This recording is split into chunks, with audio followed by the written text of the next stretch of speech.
sports. We are Fox. We are San Diego.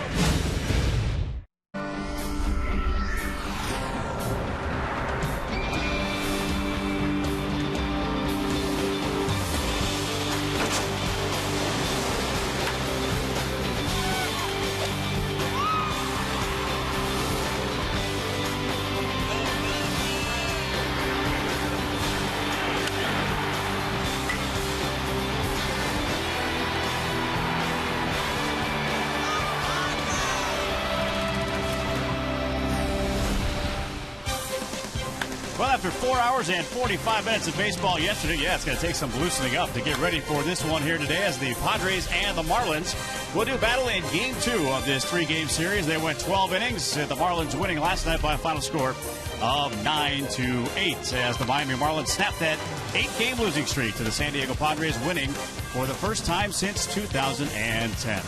And good evening, everybody. It's Andy Mazur in for Dick Enberg, along with Mark Grant, as the two teams will battle out of here again today. But, Mark, as the Marlins put together this big-time off-season project, they went ahead and spent a lot of money. And the one guy that actually came through for them was a guy they didn't spend a whole lot on, Omar Infante. Infante is flying below the radar, isn't he? And he's putting up great numbers, and he's sprinkled in throughout those big-time free agents. So maybe it takes a little bit of the pressure off. From an offensive standpoint, Omar Infante is swinging the bat extremely well. I think it started last year. The second half, he hit over 300, and he is carrying it over to 2012, hitting 325 clip with the glove also around the bag. Solid leather at second base for Ozzie Guillen and the Miami Marlins. And doing the job for the San Diego Padres is Yonder Alonso. Notice something about Alonso. That average is starting to creep up. The power numbers are starting to go up as well. The extra base power. But the one thing that I noticed in spring training, Alonso would hit a lot of fly balls to left center field, pull the ball on the ground. He's hitting line drives not only to left center field, but down the right field line, and that's a good sign. He's got a good, comfortable swing. The batting average the last 8 games, 406. He is swinging a hot shillelagh right now. He needs to keep it going for these Padres. And a good pitching matchup today of a couple of quick workers, Clayton Richard and Mark Burley. Padres and Marlins coming up next.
Well, back at Petco Park as we get ready for Game 2 of this 3-game series, Marlins and the Padres wasting absolutely no time. It's Clayton Richard, as is usual, and he'll fire that first pitch and miss outside for ball 1. We're underway.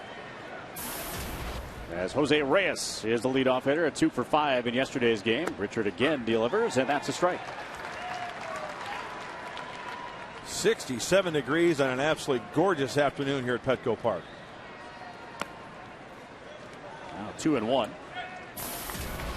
See the numbers there on Clayton Richard, making his 6th start. Well, we talked about the right-handed hitters in the pregame show about facing Clayton Richard. And a bunt right out in front of home plate. Spinning on that one is Hundley, and throws him out. So Reyes is out number 1. And the rest of the Miami Marlins batting order: Emilio Bonifacio batting second. Hanley Ramirez will be at third base batting third.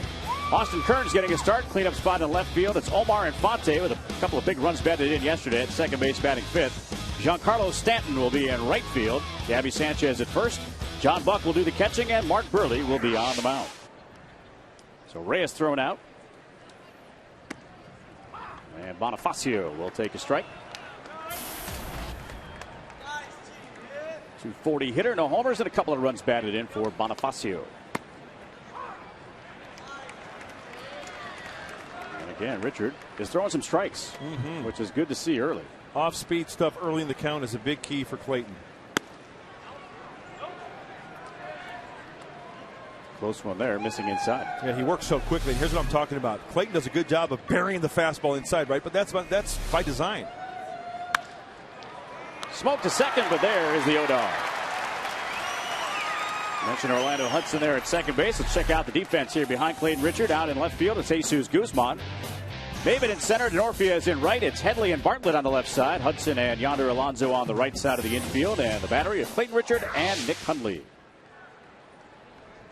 So here is Hanley Ramirez, first inning yesterday with a towering laser beam type of home run. 3-run shot in that first inning off Anthony Bass. Richard is right around the strike zone. There's that first pitch breaking ball, just misses. Actually, Fox Tracks had that as a strike right on the black.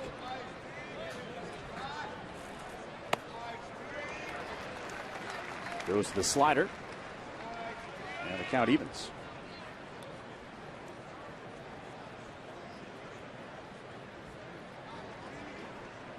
Ramirez at 198 the batting average coming into this at bat.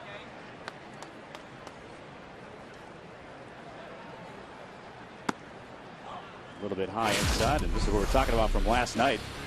The pitch from Anthony Bass. It didn't get very high off the ground, but it went just far enough. He is so strong. And he gets into another one. That'll send Guzman back, and that ball's going to bang off the top of the wall. Ramirez will dig for second. There will be a play, and he is out. Excellent defense, says Jesus Guzman. Read it well off the wall. And they cut down Ramirez, trying to stretch the single into a double. And that'll do it for the Marlins here in the first. Nice play there by Guzman.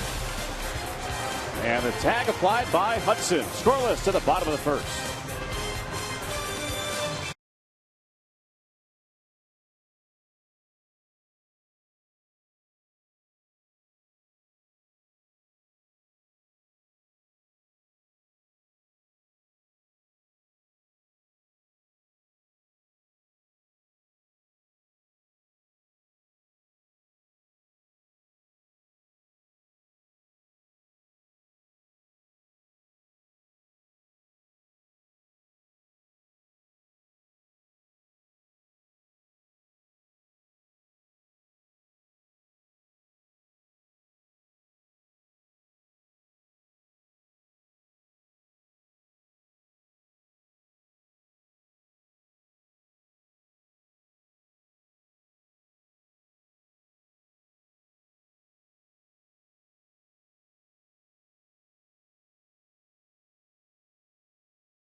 AT&T, the largest 4G network. AT&T, rethink possible. And by Petco, where the healthy pets go.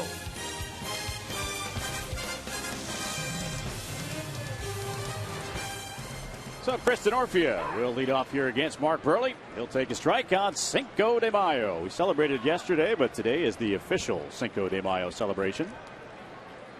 Now that is a sweet lid. Thought you'd like that. If you're going to go and celebrate, you got to go all out. That is awesome. And Burley missing outside, 2-1. But nice of them to bring you an extra one. You can wear it during the broadcast. It'd be cool. Kind of tough with the headphones, though. Very true. I'd have to go traditional stick mic, which I love. Big you fan. love that. I know. You're the frustrated old radio guy. We got another quick worker on the mound. Yes, sir. And Denorfia grounds 1-2 Infante. He'll throw him out for out number 1. Time for the Padres lineup, brought to you by Toyota. Saw Denorfia there leading off. Jesus Guzman will be in left field. Chase Headley, as he's been all year long, in the 3-hole at third base. Nick Hundley cleans it up behind the plate. Yonder Alonso will be at first base. Hudson, Mabin, Bartlett, and Clayton Richard. That rounds out the Padres batting order. Wow. Bud invited the family. Taking in the ball game here today. I'm glad they got good seats. Dressed up nice for the occasion. There's no way I'd be able to fit in one of those. It can only stretch so much. I never did understand the appeal of those, to be honest with you, but you see them everywhere. Rolled out for Reyes. And he'll throw out Guzman, 2 away. Mentioned Reyes over there at shortstop. We'll take a look at the outfield. It's Kearns, Bonifacio, and Stanton. Ramirez and Reyes on the left side, and Fonte and Sanchez on the right. And it's Burley and Buck. That is the battery for Ozzie Guillen's Miami Marlins. 9-8 win last night in 12 innings, 4 hours and 45 minutes of baseball. Did not miss by a whole bunch. More traditional sombreros out there in the outfield. Oh, he's rocking the 16-ouncer too. Gotta love that. Once again, go big or go home, right? Absolutely right. Anything worth doing is worth doing. Slow roller. Burley, a Gold Glove winner, will throw out Chase Headley, and 1-2-3 go the San Diego Padres here in the first. Through an inning, scoreless game at Petco Park.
As Clayton Richard barely wants to wait for his right fielder to get ready to go. We'll take a look at our Lexus keys to the game, bud.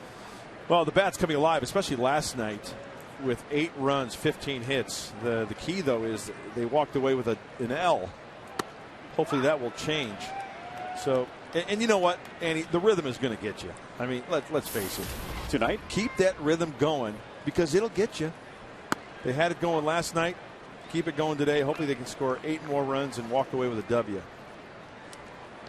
I like how about the San Diego sound machine? I like how the you run went. machine. Come on. I like where you got that from, though. You know, Gloria Estefan and right. the Miami sound machine. As Austin Kearns has worked the count to his advantage here. 2 balls and 1 strike. Pretty good pitch right there by Clayton Richard, getting squeezed on the low strike. 3-1. We used to not get that low strike in the American League because of that outside protector, that balloon protector for the umpires, but everybody's gone to that internal one, the one inside the shirt, chest protector. Now it's full. Good pitch on the inside part of the plate, right? That's the fastball we talked about. Clayton Richard bearing to the right-handed hitters. If he gets that rhythm, he's going to get him. And foul into the seats. Austin Kearns, former Cincinnati Red and Washington National, now here with the Miami Marlins. And getting a start today. Here's another key for the game. Moons over Miami, and I'll tell you why. Rolled up the middle. Bartlett gets to it. Throws out Kearns. 1 away. A moon is round, right? It is. How about a lot of round zeros in the line score for the Miami Marlins on this afternoon's game? I like the way you think. Hey, ground ball from Clayton Richard. That's a good sign, right? Working down in the zone. So the batter now is Omar Infante. This is a guy responsible for a couple of big runs batted in last night for the Marlins. And we talked about him in the open of the broadcast with the fact that, frankly, not a lot of teams wanted him. I mean, the Cubs had him for about a month, and then spun him off to the Tigers. Gets a strike, evens it up 1-1.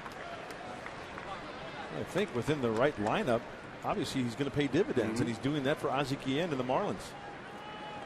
Getting in the number 5 spot in the batting order, and grounded sharply to third. Great play there by Headley. He'll throw him out.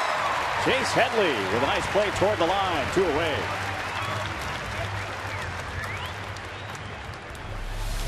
Chase Headley continues to do that voodoo that he do so well, taking away extra bases. To his right, plant, fire a strike. Nicely done. Picking up Clayton Richard. Another ground ball from the left-hander. So Giancarlo Stanton will come up and take a strike. Stanton also in that first inning yesterday hit a home run.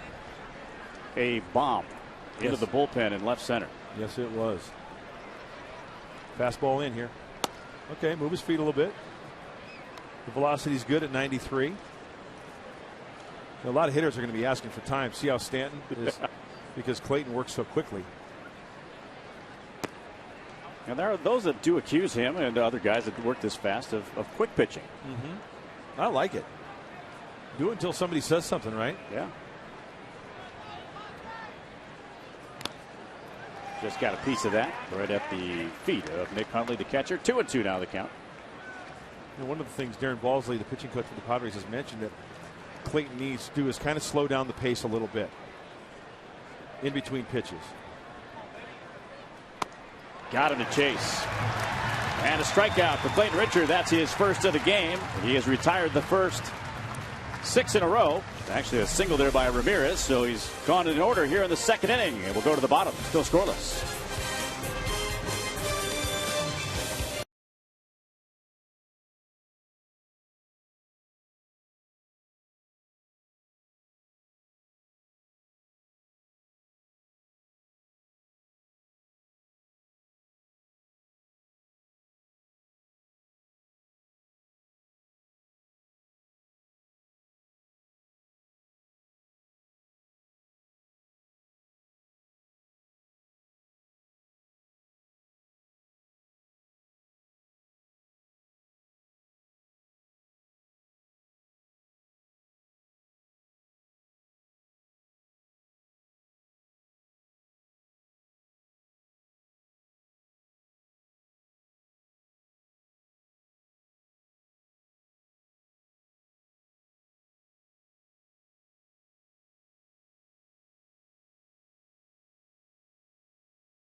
On Cinco de Mayo, as Nick Hundley will lead off here against Mark Burley. Missing with the first pitch. Hundley with the 1 for 7. You know the game was long when you guys have guys that had 7 at bats last night. Nick Hundley did drive in a run as the Padres battled back in that third inning.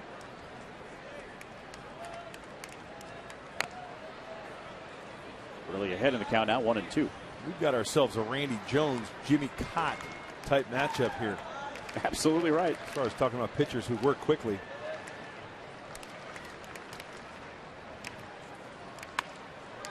On the fist and out to shortstop. Reyes will throw out Hundley, and that's the first out.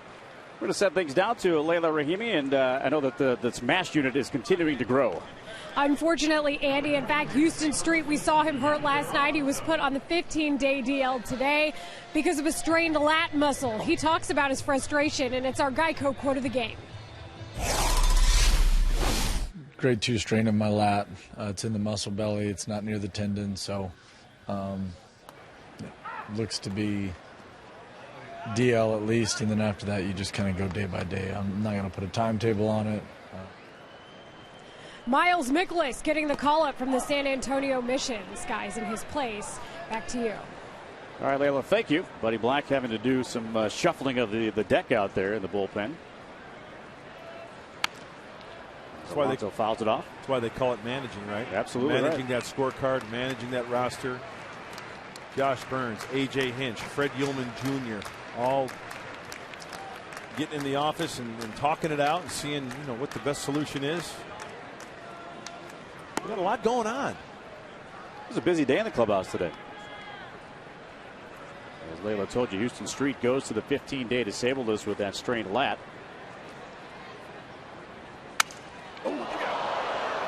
Bat helicoptered over the head of Burley, and the ball fielded by Infante to throw out Alonso.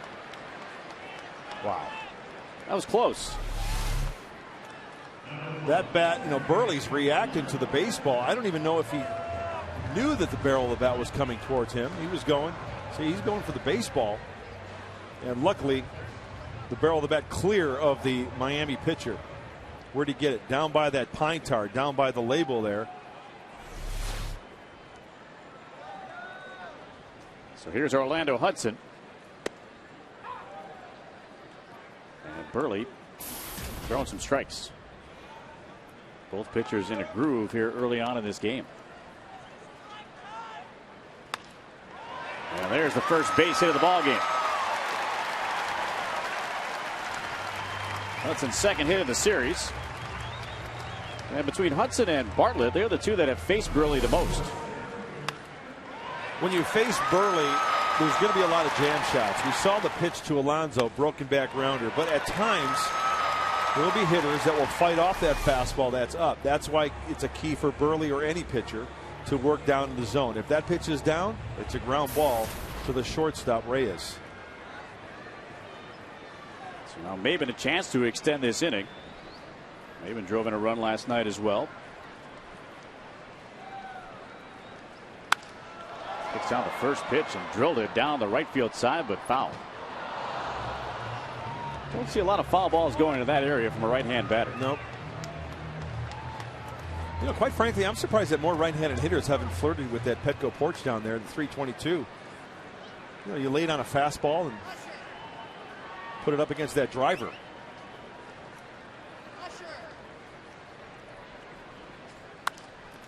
Maybe going that way again and out of play.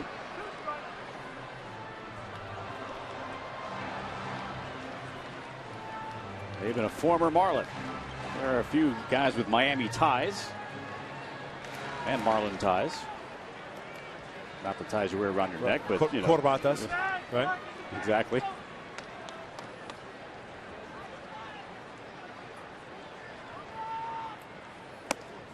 And a waste pitch there. 1-2 down the count here on Cameron Maben.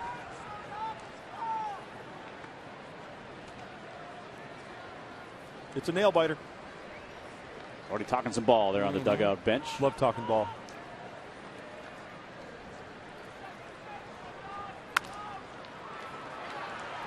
Ranging far to his left is Infante to make a nice play there against Cameron Maben. And the Padres done in the second. We're scoreless through 2.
And just a reminder, as you enjoy a cold one, to look forward to Miller Time later in tonight's game, brought to you by Miller Lite. Drink it in, Andy.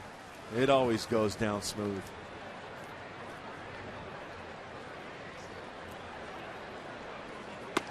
As Gabby Sanchez will take ball one. I keep hearing that somewhere. San Diego. Yes. I can't believe they're going to make a second movie out of that. Yeah. Anchorman 2. Love it. Too many good lines in there to get started on because we'll be here all night. Line shot, left field, turn Guzman around. It'll bang off the sign out there to the left of the pitch count scoreboard. Again throwing to second, and not in time this time. A good attempt there by Hudson to bring that ball from the outfield side of the bag at second to the bag. That was almost a carbon copy of what happened last half inning, or in the first inning, I should say. Sanchez gets extended. We talked about the fastball being elevated, but Guzman played it right. You know, at first, I don't think it was the best route, but a nice effort by Orlando Hudson. You betcha. Sanchez sliding to that infield side of the bag to make it a tougher play.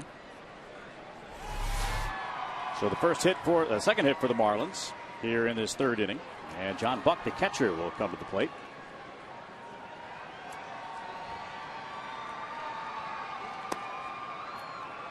Clayton falls behind, and that was the thing in San Francisco. He was behind pretty much every hitter. Behind deep counts. That was a first pitch sinker at 91. Now to keep the ball on the left side of the infield, maybe a breaking ball down and in. There's a little slider for a strike.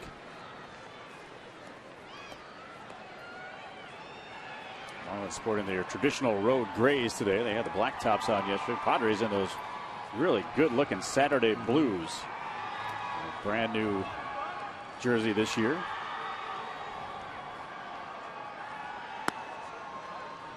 And again, Clayton falls behind.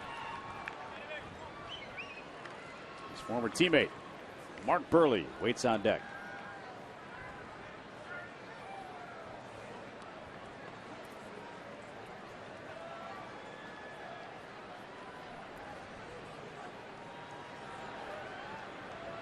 Gabby Sanchez with the lead off at second base. And a glance back there by Richard. 2-2. Got good life on the fastball. He does. 91 to 93 on the heater. The only bad one that he's located was that double, and that long single off the bat of Hanley Ramirez in the first inning. Other than that, he's been pretty much down in the zone, hitting the corners.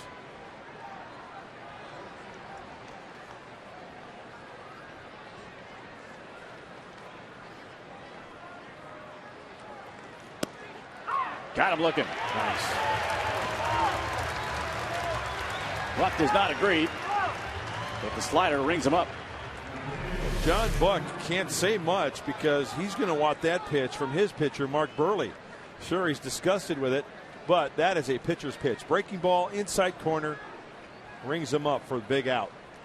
Once again, Clayton Richard commanding that breaking ball on the inside part of the plate to the righties. So here's Burley. He'll take a strike with the fastball. There you see the career numbers for Burley. Most of his time in the American League, except for this year, of course, but interleague play a factor in that. He does have one home run in his career, and it came against somebody who is in this building right now, actually in the Padres first base dugout. I'll let you ponder that for a moment. I can see the wheels in motion right now in mud. Can you smell wood burning? I do. Feeble swing there by Burley. Well, I'm thinking veteran guy. I'm going to guess Jeff Suppan. Jeff Suppan is the correct answer. Was it interleague play with the Brewers? Interleague play with the Brewers. Nice. That would have been in 2009 in Milwaukee, June 14th. I was going to say it had to be in Milwaukee. Ball jumps there. Nothing against Mark Burley. As he goes down swinging. Third strikeout for Clayton Richard. And this MLB on Fox season, Fox Sports is proud to support Boys and Girls Club of America, a place where youth can reach their full potential as productive, caring, responsible citizens. To learn more, please visit greatfutures.org/Fox Sports. A lot of families out there with the blankets at the park at the park looking in. They're waving. We say hello right back to you.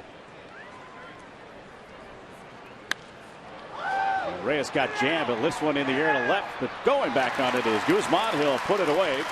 And the inning has come to an end. The lead double does no damage to the bottom of the third, still scoreless.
There, Tony Gwynn mid-swing. It usually meant a base hit. Scoreless game in the bottom of the third inning. It'll be fun to see Mr. Padre around the ballpark pretty soon here. Absolutely. He's doing well. So Jason Bartlett leads off and takes a strike as Burley gets ahead.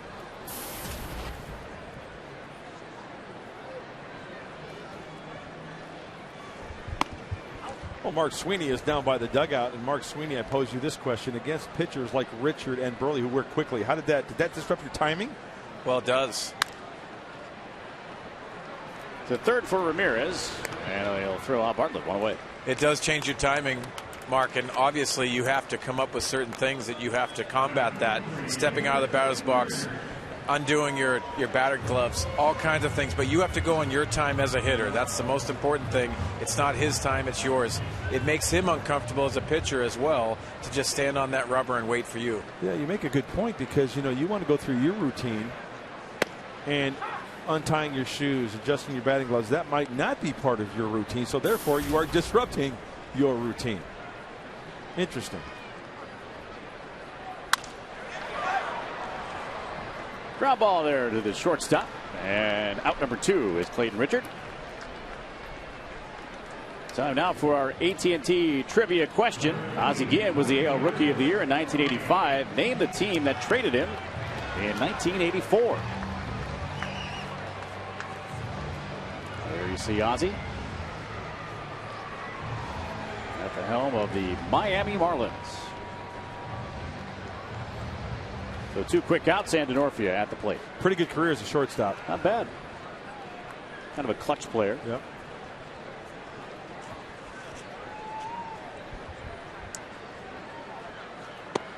A little bit low on that one as Denorfia takes ball 1. One thing I've noticed about home plate umpire Gary Cederstrom, he does not call the low knee-high strike.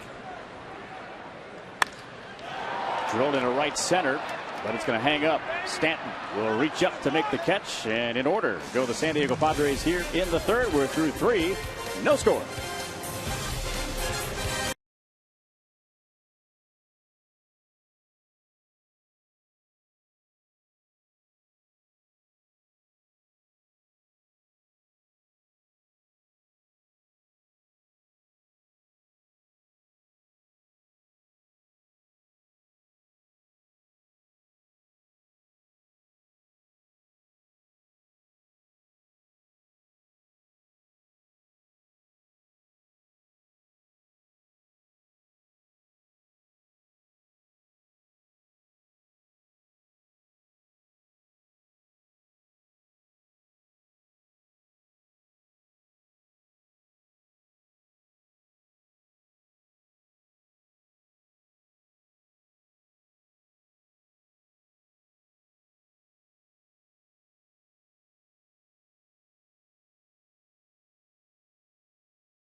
Mark Burley doing the honors. Our trivia question answer. Ozzie Guillen, the Yale Rookie of the Year in '85, named the team that traded him in 1984. Look no further than right here. The San Diego Padres, that 7-player trade with the White Sox. We were talking a little bit about yesterday with Lamar Hoyt coming here to San Diego. And Ozzie Guillen going to Chicago. Yeah, Lamar Hoyt, veteran pitcher, could pitch a little bit now. Dewey, as they called him. They did call him Dewey. And Bonifacio will roll that foul. Clayton Richard in the driver's seat here, up 0-2 in this count. Carlos Zambrano, new Marlin this year. Slimmed down, and they say that his anger issues are not as large as they were when he was with the Cubs.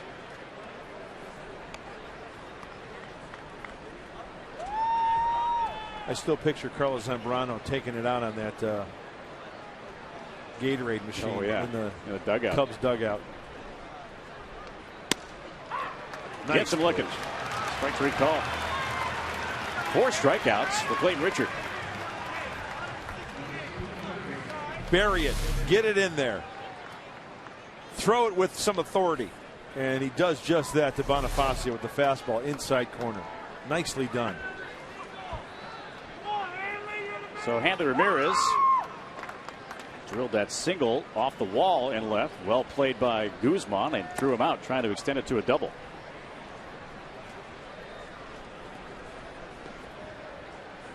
This is not normally a left fielder, but hey, when you have a bat like he does, you got to learn how to play a different position. And I think he's done well. He's not going to win a Gold Glove out there by any means, but I think he's played those 2 baseballs well off the wall and made decent throws, especially on the first one. So everyone just a little off target. Again, getting the inside corner.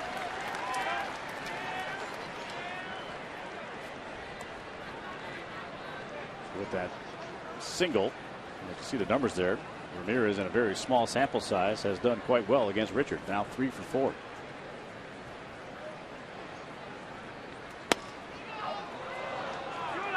A little too far in.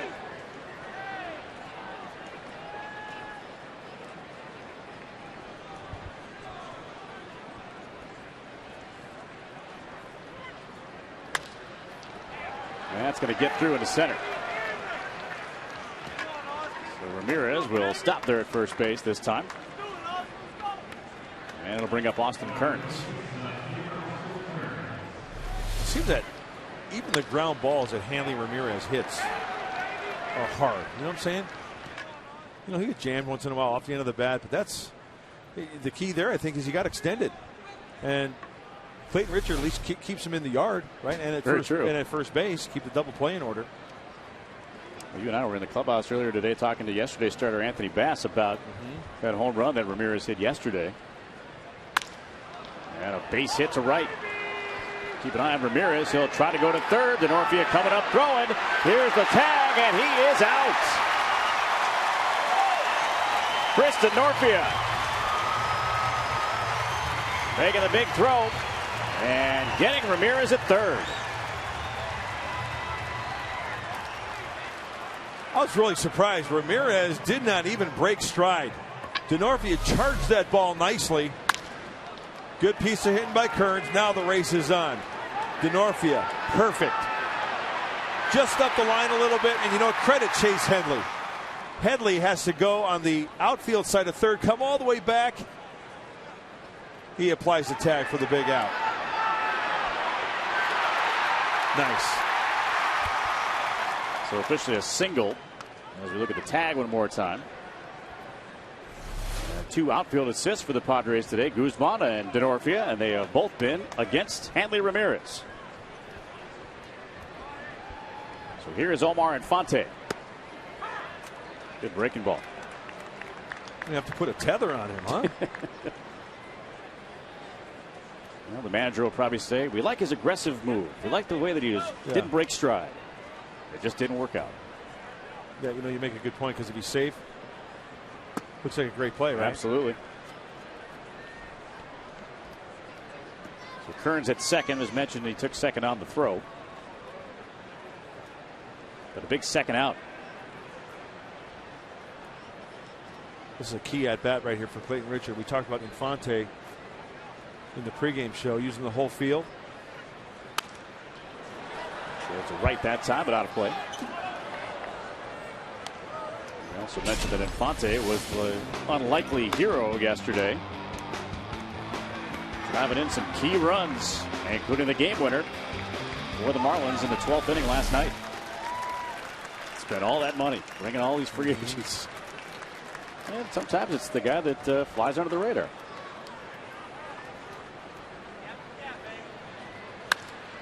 And that is trouble. Into the gap. It's going to get all the way to the wall. Kearns can walk on home. He will score. Infante will stop at second with an RBI double. 1-0 Marlins.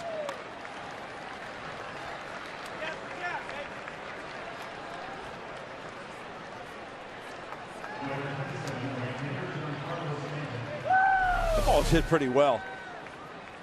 As Clayton Richard wanted to go down and in. Now, this is something we talked about earlier, missing the location on that pitch. Gives it a pretty good ride.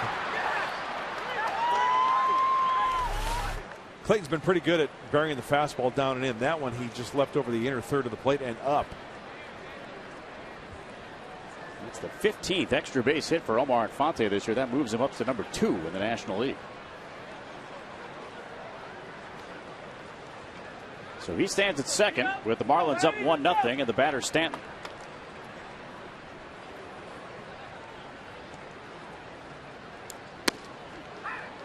Gets the call on the corner. As you mentioned, Mud, it seems as though you're not getting the low strike, but you're getting a little bit of leeway on each side. Yep. Hey, and I'm fine with that if he's consistent, right? Mm-hmm. Seems like he's called the high strike as well. Too far out that time. So again, Omar Infante coming through.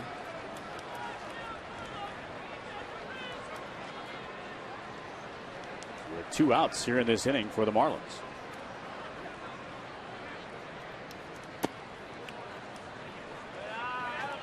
And Richard has fallen behind. I talked to Rick Renteria last night, the bench coach for the Padres, and we talked about, if that game would have gone 16, 18, 19, whatever. He told me that Josh Spence was going to go as long as we could, take him for the long haul. And then he said, if in fact they had to go to another pitcher, it probably would have been Volquez because it was his day to throw. It would have been like a bullpen, to throw in a game. In the game, right? Volquez actually had to come in relief in a game, extra inning that type of game when he was with the Reds here in San Diego in 2008. That's going to end this inning on the fly ball to center. And that is done. It's done now for the Marlins here in the 4th. They do get a run and lead 1-0 to the bottom of the 4th.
Have to pick a spot. and then just jump up for the ball. So hopefully at about full speed, it would be somewhere about here. A lot of times guys will get too close, and you'll notice that they don't get up as high as you think they should because they hit the wall on the way up. Exactly. So what you want to do is give yourself enough clearance so that you can get to your full height and get up over the wall. Instructional from earlier today during the Padres Live pregame show with Chris Denorfia and Mark Sweeney. And those are kind of lessons that I'm sure a lot of young outfielders can learn from. And this guy right here, Jesus Guzman at the plate, has made a couple of nice reads on balls off the wall, Mark Sweeney, and that's exactly how you're supposed to do it. Yeah, guys, we didn't even get to that. Obviously, there's all kinds of aspects playing the outfield, but Jesus Guzman, who is not known for being a great outfielder out there, he's done a nice job, and especially tonight playing those balls off the wall and throwing a guy out at second base. Yeah, there's, the ball over your head, you have to get to that point where you give up on it and play the carom, right? Because if you go all the way back, that ball could carry him off the wall, and next thing you know, it's an inside the Parker.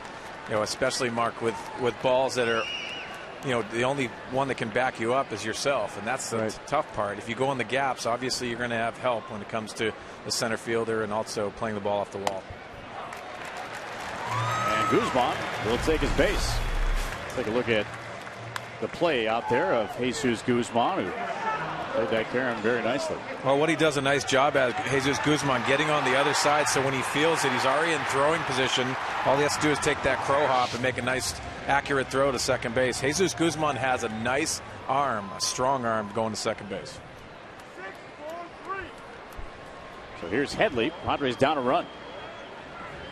A couple of outfield assists today, one by the guy that was taking part in that tutorial. Nice play there at third base by Ramirez. He'll get the force, but that's it. Wow. Last night, Headley scalds the ball to second base. Potentially the game-winning hit to bring in the game-winning run. And this ball he turns on.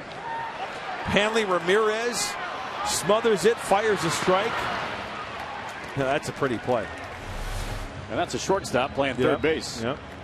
Making it look pretty easy. So Chase Headley hits the ball squarely, but just gets a fielder's choice out of it. You mentioned that ball that he hit last night to end the game. It was scalded. Yes, it was. One hop to Infante at second. Early with a good move, and you hear everybody in the background yelling, back. Talked to Chris Denorfia before the game regarding the move of Burley. He says, yeah, he's got a great one. He goes, he picked me off one time, and I wasn't even stealing. So you got to be aware. Had no intention of stealing. He picked me off.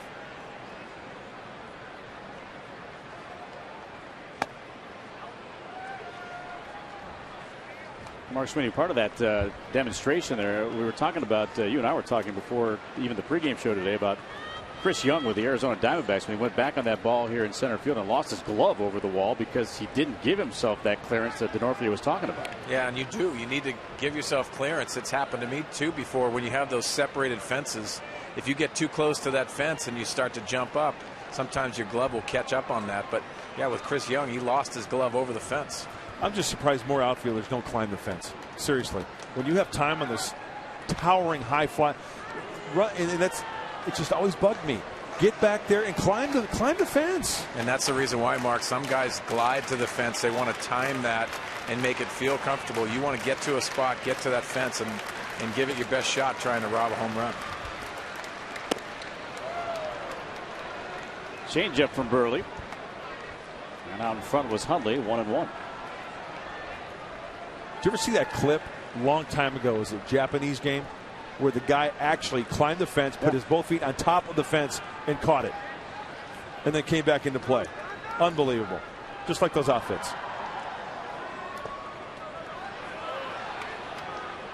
Good block there by Buck. I tried that move one time, Mark. Did you? And that's the reason why I was pinch hitter. Did you ever snatch one back there, Mark Sweeney? I actually did in Atlanta. I timed it right, and it was Eddie Perez was the hitter. Nicely done.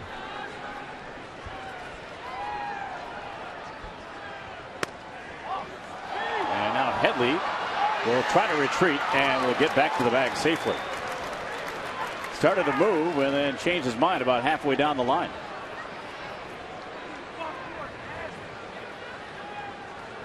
Buck threw a strike to second. Good job by Chase Headley recognizing that he was dead. I mean, no chance. Might have been a botched hit and run, guys, right there. Dave Roberts went over to talk to him before that. Yeah, and after, Mark, did you see Dave Roberts kind of covering his mouth a little bit, kind of trying to whisper to Chase Headley?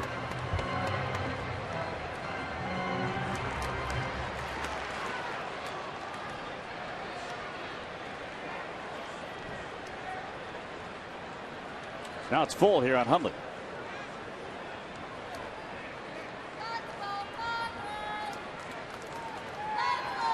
Back. He read the move well. Well, wasn't his best move. It was he's from Missouri. He's from Missouri, so it was the show me move, yeah. A lot of folks thought that he would try to work his way back to the St. Louis Cardinals. Hometown team. Bouncer left side. This could be two, and it will be. They go around the horn, 5-4-3.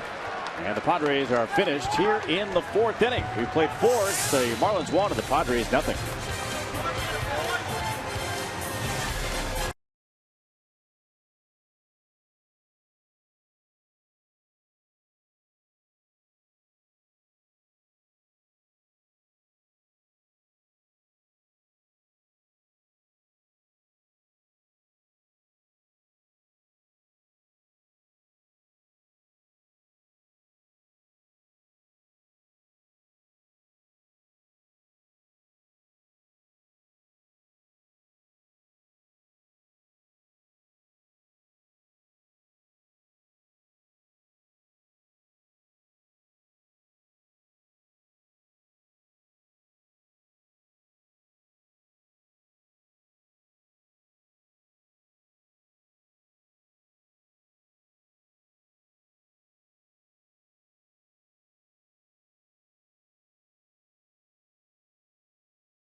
Padres baseball brought to you by Sycuan Casino. Get away for the day at the all-new Sycuan Casino, San Diego's destination for casino gaming and excitement. And by your San Diego County Lexus dealer.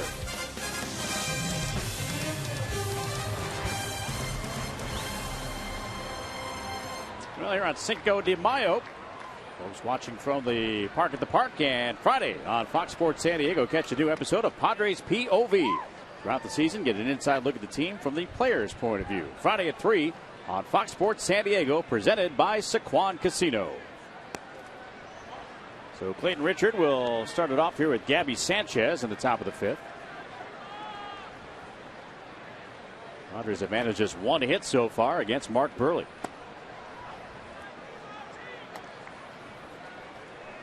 Yeah, speaking of POV, point of view from up there, huh? It's a good perspective, isn't it? Be a spot so you can check out exactly how the outfielders are played. Can't see the ball very well.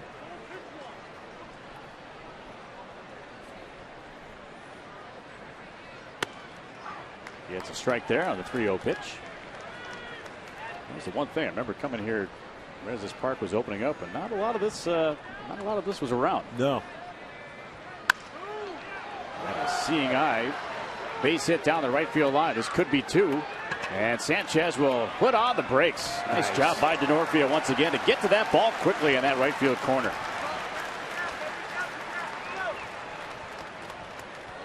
Well, just out of the reach of Alonso at first base. And Denorfia, he's on his horse. Boy, he's got a good accurate arm, huh? Nice throw. Sanchez not blessed with great speed and wisely put the brakes on. So here's John Buck. Took a called third. Back in the third.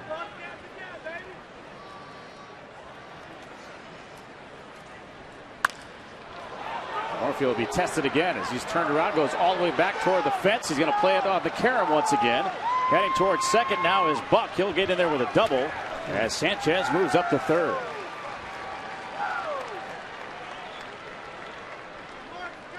So a couple of hard-hit baseballs the other way by the Marlins here in this fifth inning. They squared this one up nicely. Marlins going the opposite way. And once again, 2 fastballs from Clayton Richard. And this is kind of what we were talking about earlier. Christian Norfield has given it his best college try on that one to try to time it and catch it on the fly, but it gets to the point of no return. You play the carom, and he played that one nicely. 4th double of the year for Buck as DeNorfia. Corners up. Shallow, yeah. Yep. First and third, even with the bag. And a first pitch strike to Burley. You know, the ideal situation here. You know, 1 hopper, 2 hopper to Chase Headley. Orlando Hudson playing a little back halfway at second base. I want to try to avoid that high chopper. Right back to the mound. Freezing the runners. Lob throw to first in time. So big first out. Now back to the top of the order. Hey, broken bat. Clayton checks the runner. He's always in pretty good fielding position on the mound. It wasn't a seed. It wasn't a P-Rod. A little changeup off the bat, huh? It certainly was. So here's Reyes. See, they're 0 for 2. Ground out and a fly out. Alonso well off the bag at first. In on the grass. Slider for a strike. Interesting defensive alignment there. Pretty much with the same thing in mind here. Hey, breaking ball from the lefty to the righty. Heads up Chase Headley and Jason Bartlett. I mentioned the runner at third base. Sanchez not with great speed.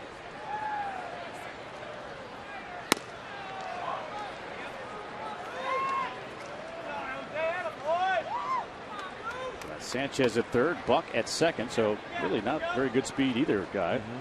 Second base is the catcher. And at third base, the first baseman, and we'll take a meeting on the mound. While they chat, we remind you that tomorrow the Padres will take on the Miami Marlins at 1:05. You can get to the ballpark early and enjoy a special pregame ceremony as part of Military Spouse Appreciation Day presented by Tri-West. Don't wait, get those tickets today. Padres.com. 619-795-5555.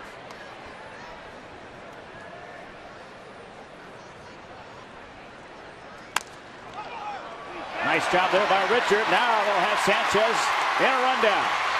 Back toward third and tagged him out. Nice job by Richard to get up there and get that ball. Well, you could not have placed those 2 batted balls any more perfectly. Played a little catch with Nick Hundley, running back to the base. He gives it up. That rundown works perfectly. And Nick Hundley says, hey, keep an eye on Buck. We don't want him going anywhere.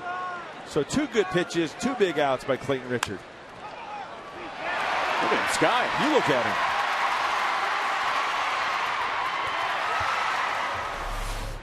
Buck does move up 90 feet to third base, but 2 outs now.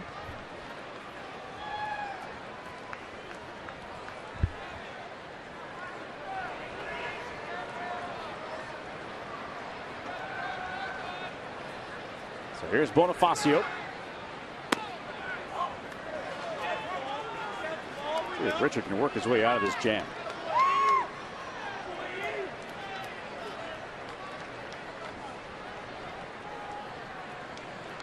Runners at the corners.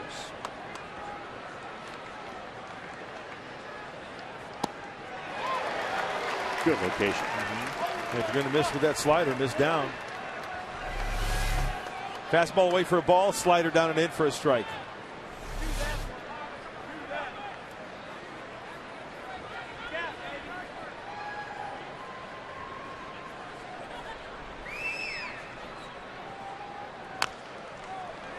And again, gets in on it. You don't have to throw Bonifacio a strike.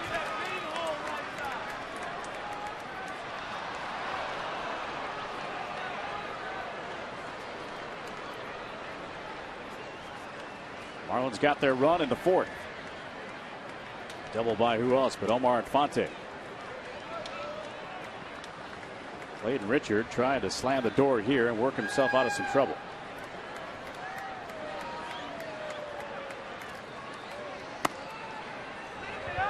Trying to get him a chase.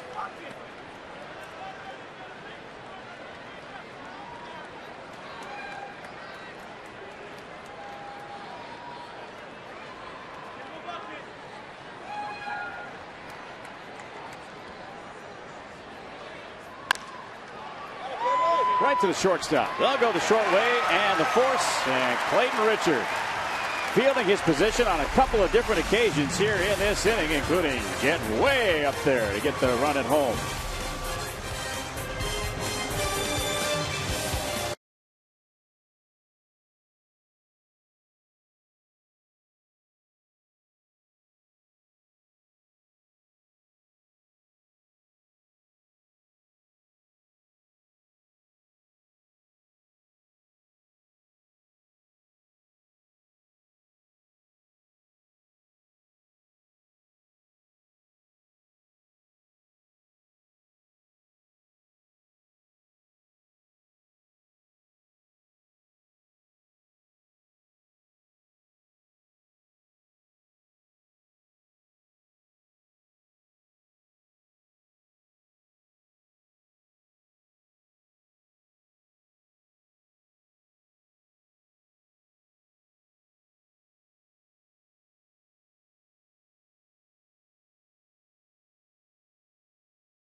Miller time brought to you by Miller Lite. Our Miller moment right here with Clayton Richard.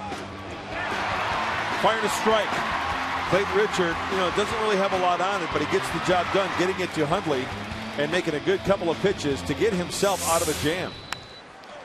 And Alonso will dump one in toward right, and diving Stanton will let the ball get by him.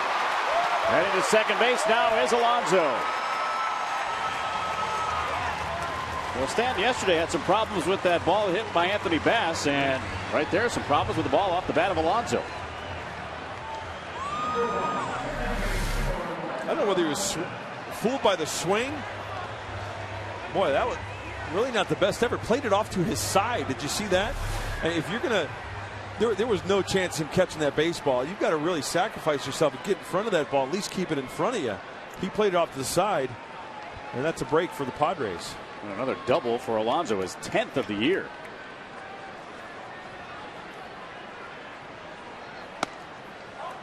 And here's Hudson. Chance to tie it. Hudson recorded the first Padres hit back in the second inning against Mark Buehrle. His 7th career hit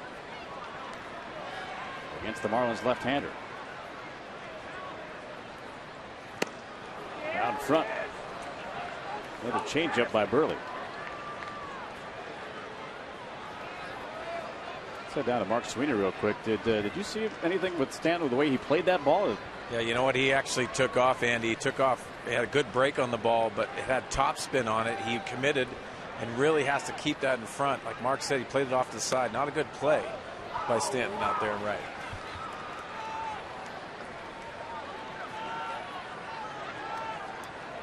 So Alonso the beneficiary of a double. He has been one hot Padres player. 4 hits last night, a career high. Great block there by Buck.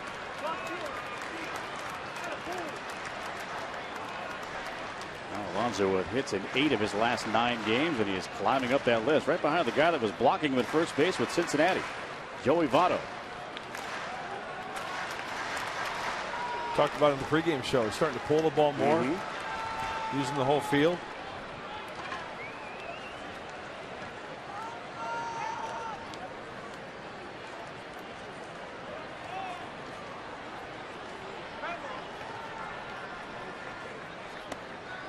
And that's ball 4. Second walk issued by Burley. And now with 2 on, it'll be Cameron Maben's turn.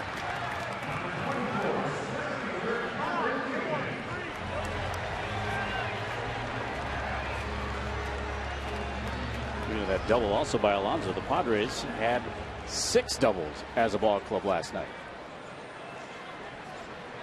They were also 6 for 20, a .300 batting average with runners in scoring position. It's a good trend. It's a good number.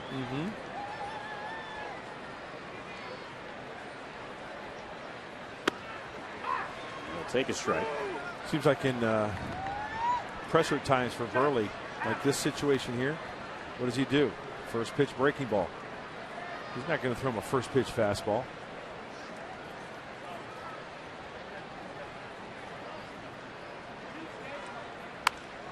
There's the fastball. And a good spot too, right in on the hands. There's Anthony Bass talking about his triple, I'm sure. With Tim Stauffer. With his 70-pitch outing last night for Tucson. Means he's getting close.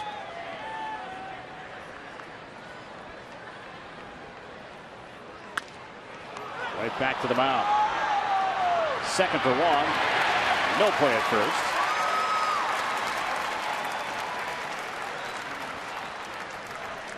Hudson and Reyes got tangled up a bit there. Cameron Maben getting down that line, and not a bad feed. Ideally, you want to have that throw right above the bag. Good slide by Orlando Hudson. I don't know about the hug.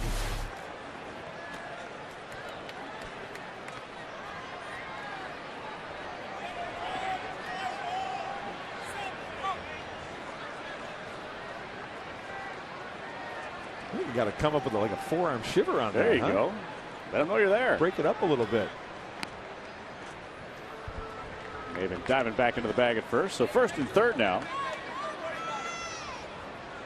Coming in hard there at second base. Now flexing that leg in the dugout.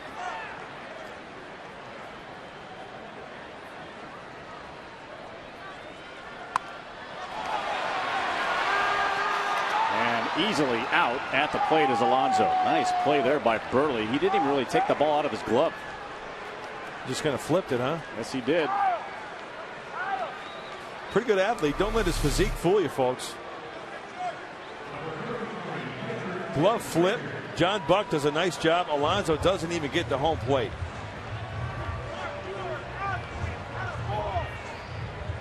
Now, I'm looking at that replay and I'm wondering if it was a squeeze play, because if it was, Alonso really didn't get a good break. Yeah, that's why I was kind of confused.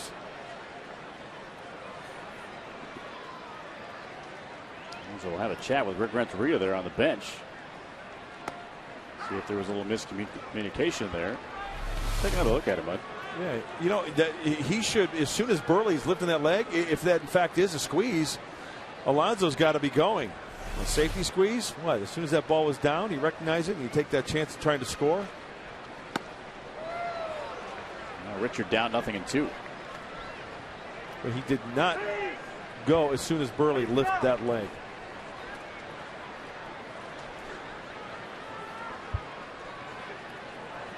So a runner cut down at the plate.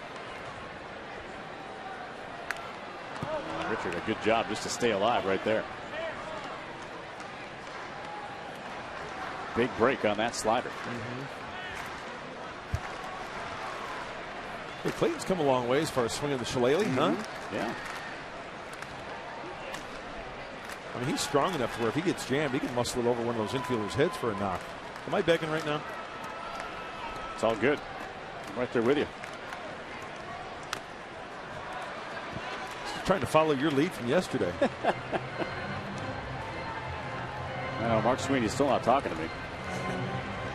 I'm always talking to you. I still can't believe it. A pick of Anthony Bass. 11-point day, huh?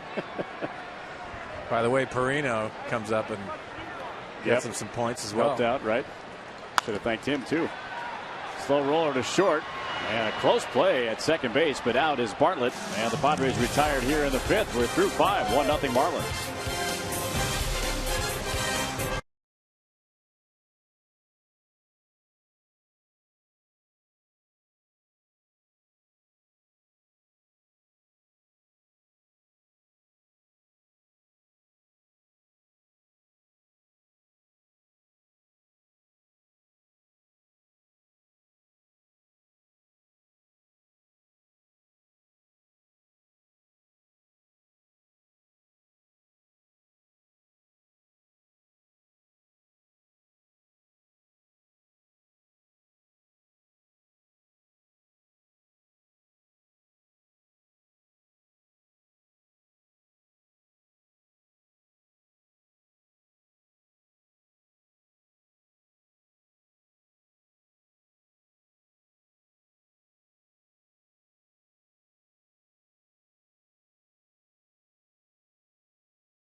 Well, some great defense and not a lot of offense so far, as you would expect from these two pitchers. 1-0 lead for the Marlins here into the 6th inning as you look in from the Tony Gwynn statue out at the Park at the Park. You know, the one thing I noticed in this game early on is how many times have we seen a ball hit back to the pitcher? I mean, the pitcher's fielding their position and getting some big quality outs. So Clayton Richard will go to work on Hanley Ramirez. I know that was one thing that they really wanted to work out with Richard. The ball strike ratio was not all that good in San Francisco, and the pitch count got way up there as a result. And Ramirez tags one into deep center.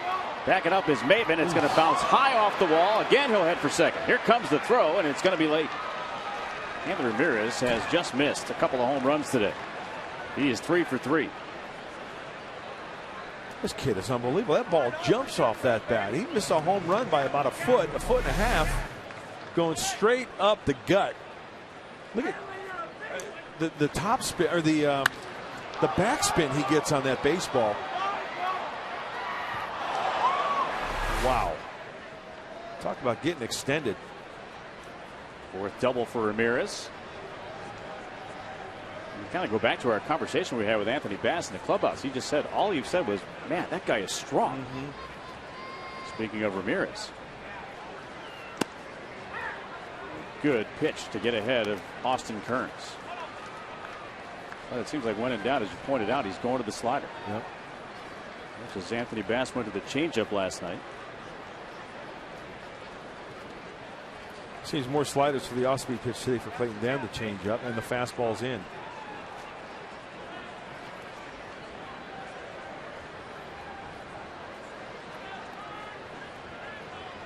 Activity in the Padres bullpen. Miles Michaelis, who was just called up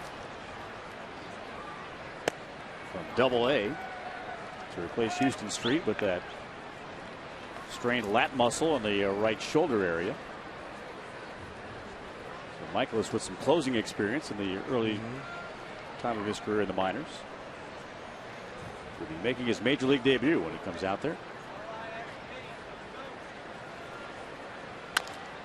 Slow roller again. Fielded cleanly here by Richard. Low throw. And dug out nicely by Alonso.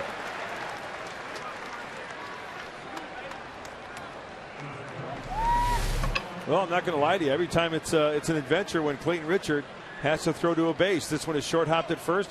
A nice job by Alonso saving his pitcher an error and possibly a run. And that ball gets by Alonso. Ramirez probably scores. A lot of his momentum was heading toward that bag at third. He had to put on the brakes very quickly to get back to second. He could not afford to be thrown out on the base pass again. He's going to have the hat trick. So here's Omar Infante. Now with one out and a man at second.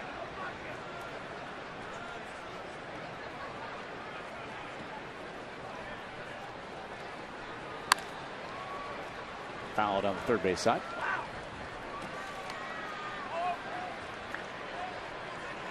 Pitch count starting to get up there a little bit as a happy young customer with a souvenir. That's why you bring your glove to the yard. Last time out for Clayton, last 2 times out, 100 pitches. I take that back. 100, 106.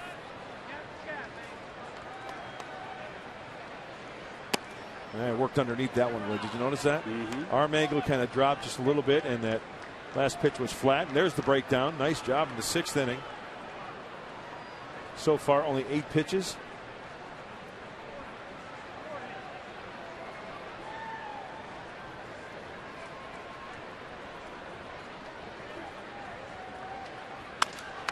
Again. Another comebacker. And again, a short hop throw dug out by Alonso. Well, that's 2 dinners. Richard's going to owe Alonso there.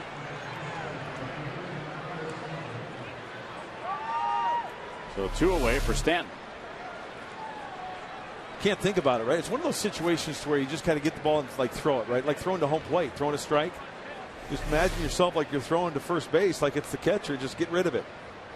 But thinking about it, hey, bottom line was he got the out made. Absolutely.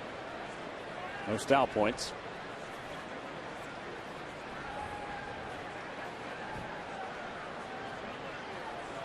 So not out of the woods yet here with Stanton.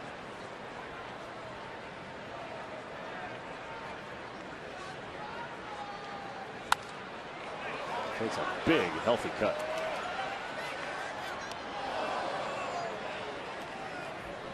You talk about Ramirez being strong. This guy can hit a ball a country mile. Not sure how much a country mile differs from a real mile. I was just thinking about the same thing. Things you kind of ponder as you say them. And you think, yeah, I wonder how much difference there really is. It's like a city block versus a regular block, right?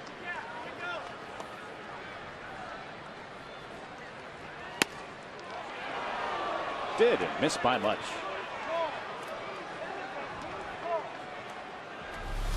Well, let's check it out. It looked like it was maybe in a little bit, huh? Good call. Count evens now.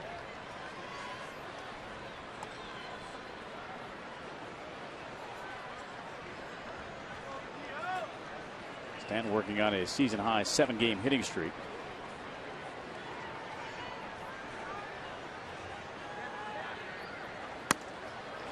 Buzzed him inside again.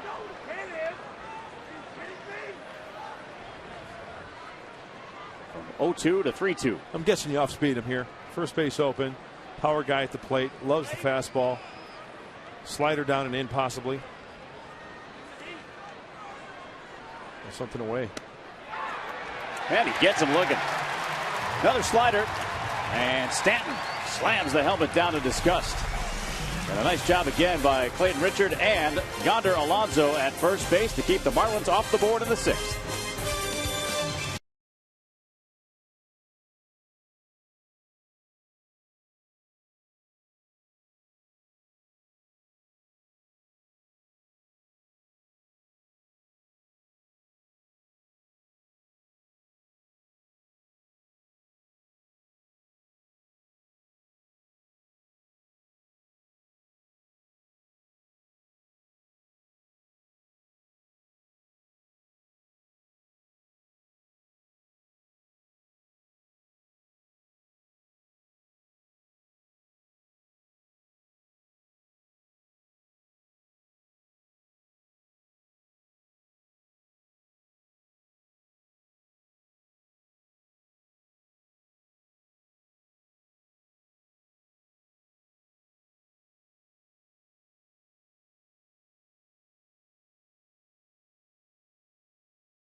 Expressing some big-time thanks to Yonder Alonso for saving him a couple of errors and perhaps a run.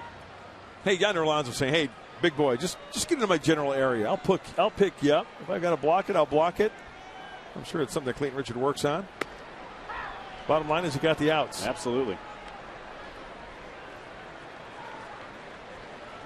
So top of the order, Kristen Orfia leading off here for the Padres. And out in front, another changeup. And quickly he's in the hole.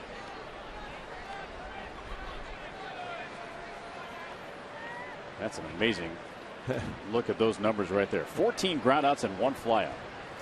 Yeah, you look at the pitch count now, 62 for Burley as he starts his 6th inning of work. That's his MO, right? Yep. And I'm not talking Michael Odino, the director in the truck. See, I thought you were. Thanks for clarifying.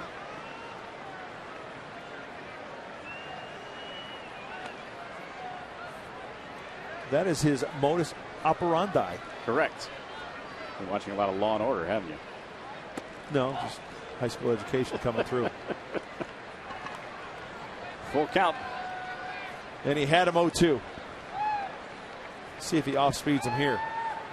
Yep, look at that. My goodness. Change up, 3-2. Yeah, there's the first strikeout. Fastball arm action, change up grip. Looks like he may have gotten a piece of that as well, but Buck hanging on to it. So here's Jesus Guzman.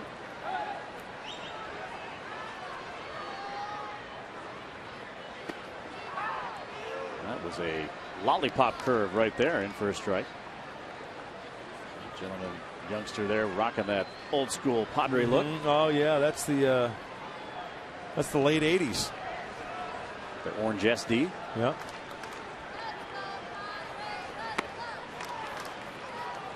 The UPS outfits.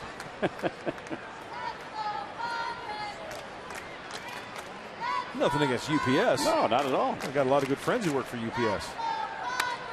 Hard workers. Absolutely. Love when that big brown truck pulls up in the driveway with all the goodies. Best time of the day.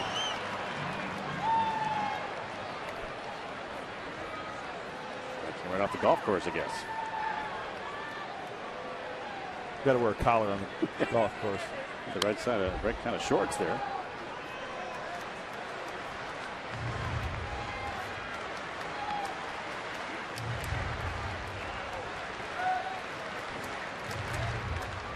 Padres with just 2 hits.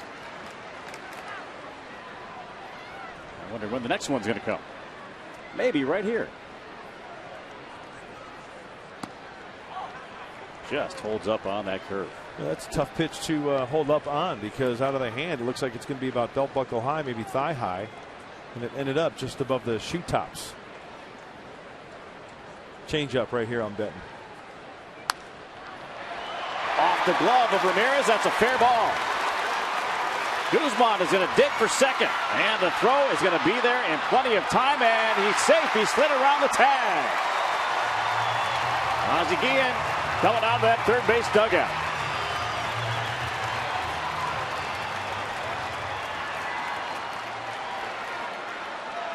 As Fielding Culbreth explains the call he made.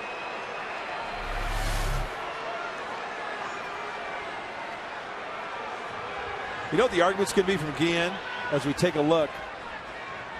He's going to argue, hey, the tag was there, the ball beat him, my infielder put the tag down, right? But let's see if he... You know what? He avoided the tag. He did. There's a difference, I think, when a runner goes in and just gives himself up, right? You know what I'm saying? If a runner just runs in there, just a good old traditional slide, and he misses him with the tag, the umpire is probably going to bang him. But because Guzman made an effort to take his foot and avoid the tag, I think that's a great call. Yeah. Because Guzman did not surrender himself. He did not give himself up.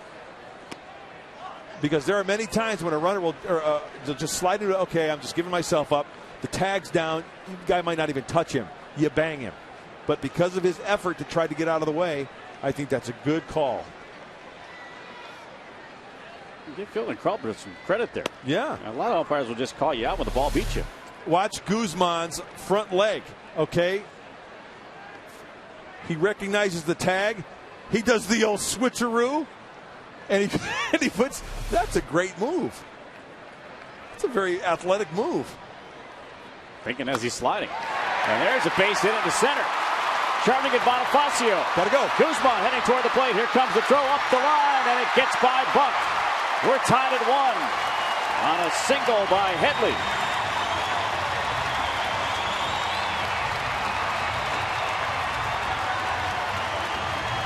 Good aggressive base running there. Make Bonifacio make an excellent throw. Well, I think with Burley on the mound, Headley, first of all, fights off this high fastball. Glenn Hoffman's going to send him.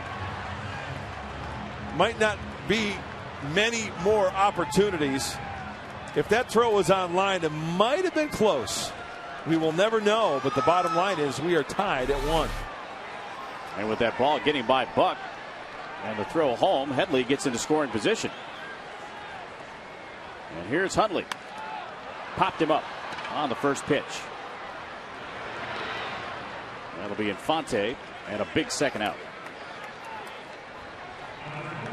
Are they just calling that second on the throw? I didn't hear an error. So it's just second on the throw.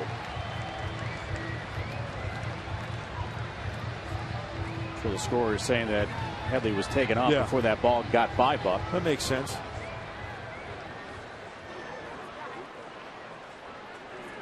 So now Yonder Alonso with a chance to put the Padres up. Smacked in the left. Hearns got turned around, but he'll react and adjust and make the catch. And that'll do it for the Padres here in the 6th inning. But they get the tying run across. The double by Guzman and a single by Chase Headley. And we're tied at 1 after 6.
Looked like it was going to be a tough inning there for the Pods, but they're able to put one on the board there in the bottom of the 6th. So there we are, knotted at 1. Some really good-looking defense. The hits have been hard to come by, though, Mark. Hard to come by because of the pitching, but I love this defense.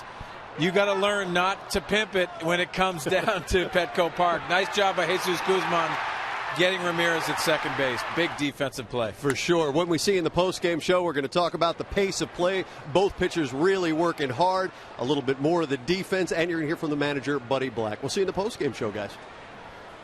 Indeed. So we will. Some styling points, huh? Yes, indeed. Ramirez thinking that perhaps that first one was going out of the ballpark. Yeah, a good breaking ball there by Clayton Richard to get ahead, no balls and 2 strikes here on Gabby Sanchez. All right, time to hold them, huh? Hold those fish.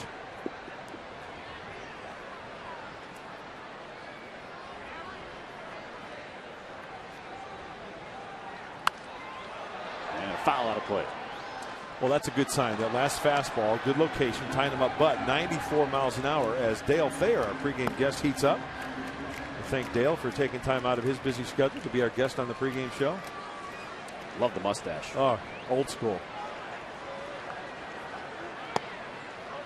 He could be one of those players where you wear the old wools with the old wool cap and going back like the late 1800s.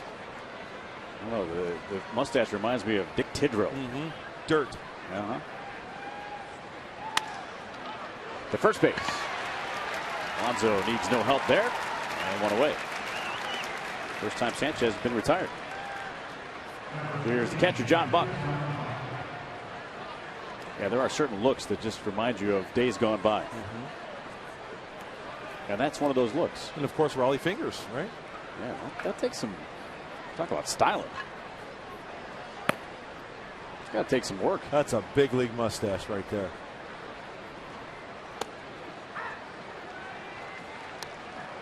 Now that, my friends. Now if that's big league, that's a Hall of Fame. What in the Chewbacca is going on here? He's a Wookiee.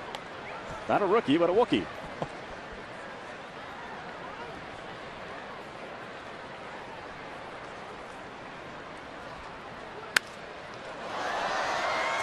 You know,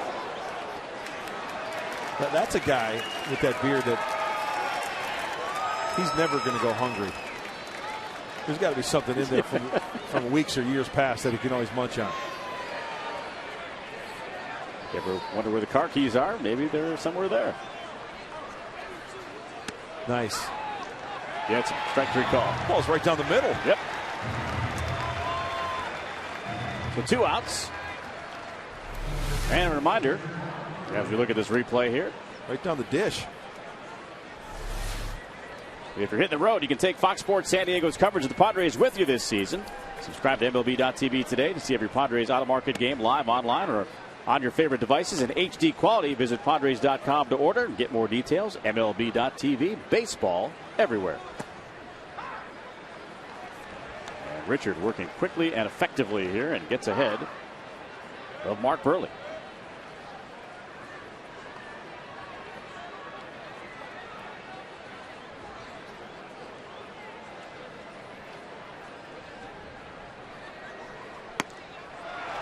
Gas. He got it. 7 strikeouts now for Clayton Richard. Bottom of the 7th coming up, 1-1 game.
Omar Infante got the Marlins out to an early 1-0 lead with that double in the 4th inning. A hustle here by Jesus Guzman on a nice slide at second base. Called safe, and the next batter was Headley and knocked him in. That tied the game at 1, and that's where we stand right now as we play in the bottom of inning number 7. It'll be the O-Dog, Orlando Hudson, to lead off against Burley. You know what the bottom line is about this Padre team? You know, sure, they go into today's game 9-18, 8.5 games back in the NL West, but these guys, they battle, man. Yes, they do. And, you know, we have the luxury of working with Buddy Black and going to his office every day. Sky to right. And Stanton will pull under it and make the grab for out number 1. He says these guys care. They bust their tails. Yes, they do. Well, fans, you pick the uniforms. Now pick your game. Friday, May 18th, Padres will wear their brown and gold 1978 uniforms against the Angels. Get to the ballpark early. Enjoy a 70s-themed pregame party presented by Verizon Wireless. The party will start at 5, first pitch at 7:05. Tickets for all 3 retro nights with the Padres Retro Mini Plan at Padres.com or 619-795-5555. We'll take you back to 1978. Stanton turned on that one and now recovers and stumbles. But yet makes the catch out there in right. 2 away. Where were you in 1978? 1978. I think, let's see, I was in 4th or 5th grade. What about yourself? I was a sophomore in high school. Okay, you're old. Yeah. Great years, though, man. Oh, yeah. Great baseball years. The formidable years. You know, you ask any baseball fan, you know, in their opinion, the greatest years for them. It's going to be when they were like from 8 till 16, 17. Way out front. Yeah, think of where you were a 9-year-old, yeah. and then in between that 16 year, you know, 9 and 16. Those are the greatest years for me, especially. Yeah, you paid attention. You collected baseball cards. You know, you did your thing. You played the game. What publications did you subscribe to growing up as a kid? I had Baseball Digest. Awesome. Absolutely. Love Baseball Digest. Sports Illustrated. And those were the key ones. As Burley gets another strikeout. And the Padres are done here in the 7th inning as they go in order. 1-1 to the 8th.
Where the healthy pets go.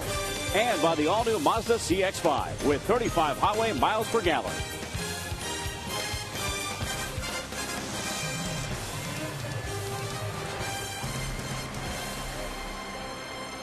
A nice crowd out there on the grass at the park And those inside still celebrating Cinco de Mayo. First pitch strike to Reyes. How about Clayton Richard starting his 8th inning of work? That was pitch 101. He needs a quick inning here. 1-1 now. We talked about that in the open of the broadcast too, about the fact that Clayton Richard needed to pitch deep into this game. After all, everybody got used in the bullpen last night.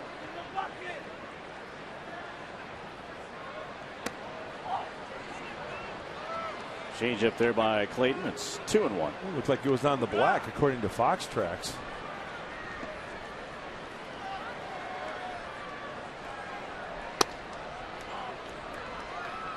The close one, 3-1.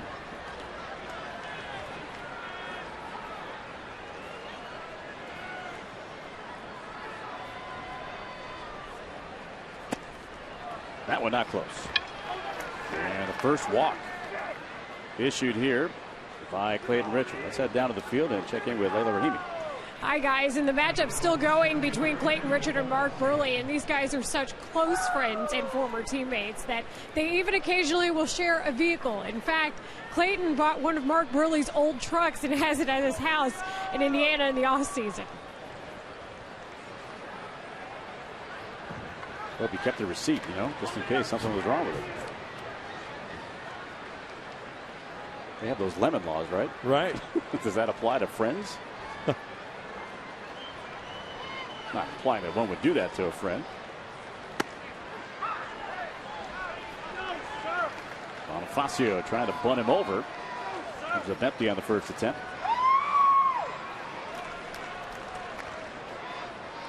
Cody Black has to be happy with the outing so far.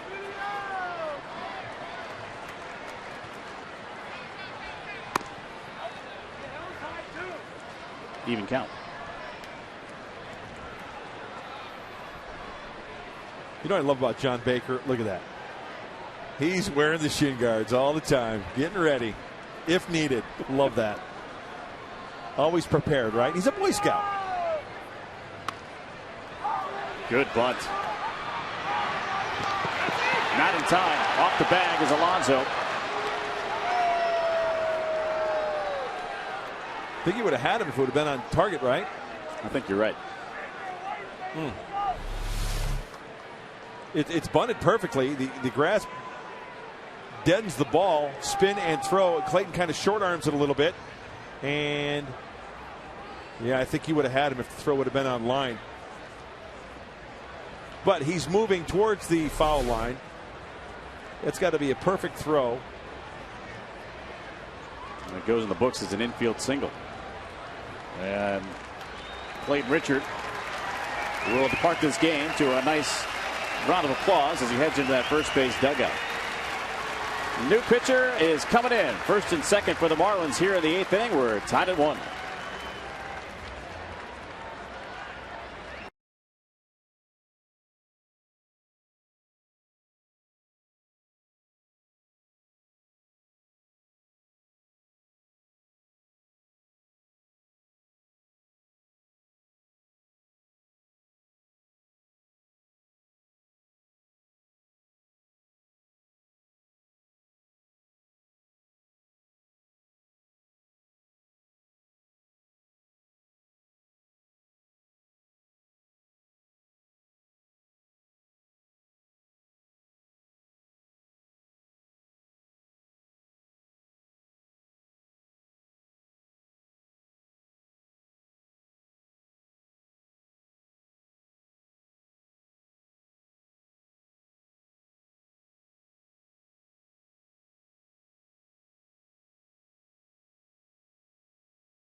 Highlight of the game, and we feature Clayton Richard and some strikeouts. Clayton Richard threw the ball extremely well. 7+ innings, 9 hits. He's still responsible for the runners out there on the bases, but 7 strikeouts. And we mentioned in the pregame show, he was burying the fastball down and into the right-handed hitters. The breaking ball was very plus today for Clayton. It's a good day in the big leagues with the numbers he put up. Now, hopefully, Dale Thayer, as you take a look at the line of Clayton, can pick him up and leave those runners stranded with nobody out. Tough customer to lead it off against him is Hanley Ramirez.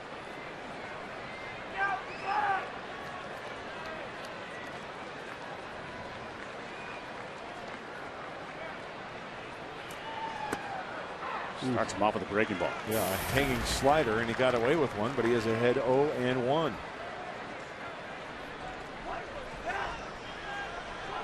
He pitched an inning last night, one strikeout. That was the 9th inning for Dale Thayer. Got in on a nicely there. And ahead, no balls, 2 strikes. 94 in the heater. I believe Buddy Black referred to Dale Thayer as a supreme strike thrower.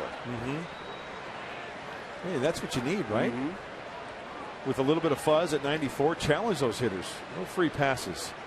Bonifacio at first and Reyes at second. Some speed on the bases. Broken back, ground ball right over the bag. O'Dog will touch and throw. No, off the bag is Alonso at first. Throw a little wide toward the home plate side of the bag. Buddy Black not in agreement with Lance Barksdale.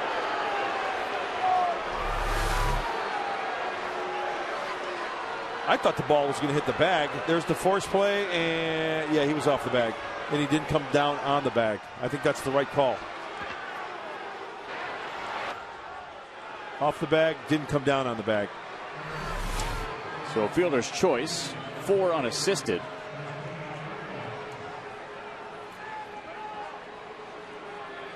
Buddy Black not exactly happy with that explanation from Lance Barksdale. So 1 out, now runners at the corners. Reyes is at third, and Ramirez at first.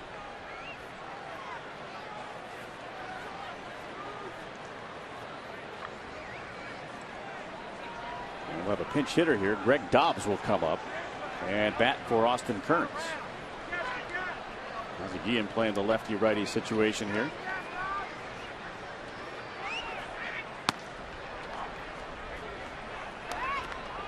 I'm with you. When that ball came off the bat, it was a broken bat. I thought it was going to hit the bag. I did too. It's great concentration on the part of Orlando Hudson, don't you think? Absolutely. Having to concentrate on that ball over the bag.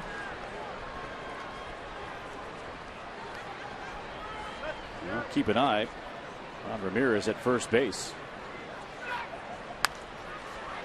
An effort to maybe stay out of the double play here with Dobbs at the plate. Ramirez has stolen 6 bags this year. As again, the Marlins come in with the most stolen bases in Major League Baseball with 30 in 34 tries. Guillen has his team running. Wouldn't be a bad idea to maybe fake the first or fake the third. And a jab shot, base hit into right center. Coming home to score is Reyes. And speeding to third is Ramirez. Greg Dobbs comes through to untie the game. 2-1 Marlins. And the reaction of Orlando Hudson. And now Clayton Richard. Pretty much the same. As soon as that ball left the bat. Looked like it was a hanging breaking ball. And Dobbs, he's got pretty good command of the strike zone as a hitter. He fights that one off because it was elevated.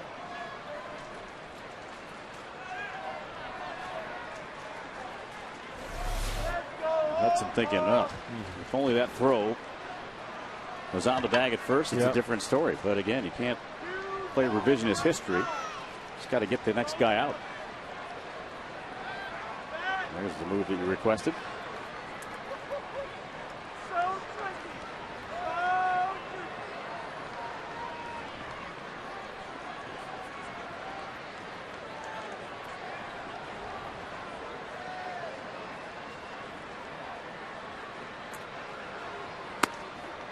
Good fastball. A low 3/4 arm angle. That ball's got a lot of run on it. Good pitch from Dale Thayer. Love that view from the manager's office there in the dugout, right there by the steps. Gives you a good view of everything.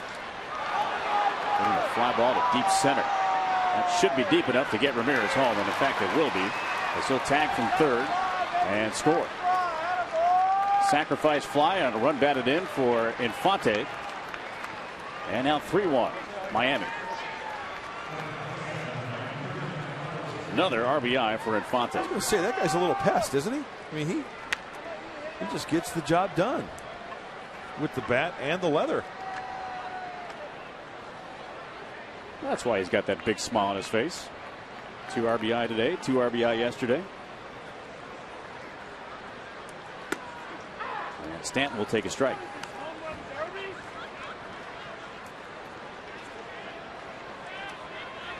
So 2 of the 3 runs charged to Richard. Third one, the responsibility here of Thayer. Could not pull the trigger on that slider. So good effort by Clayton Richard. His team needs to score a couple runs to get him off the hook. Yeah, I thought he threw the ball extremely well. You know, the pitch count, he's doing a good job. Got him into the 8th inning. Check swing, and there goes the runner. And good throw on the bag in time. Nick Hundley guns down Dobbs, trying to steal the bag there at second base. But the damage is done. A couple of runs in as Hundley prevents further damage. 3-1 Marlins to the bottom of the 8th.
Will Venable will pinch hit in the pitcher's spot. As you see, Greg Dobbs, who came on as a pinch hitter, now in left field for the Marlins. And quickly Venable down, no balls, 2 strikes. Venable hitting .316 this year against the left-hand left-hand pitchers, that is, but has yet to get in on the pinch hit parade. He's 0 for 5. And the Padres lead the world, and at least the National League, with a .395 average in the pinch. And now strike 3 call. Late call there by Cedarstrom. Very late. I actually thought that ball was off the plate a little bit too. Big looping breaking ball from Burley. Yeah, clearly off the plate.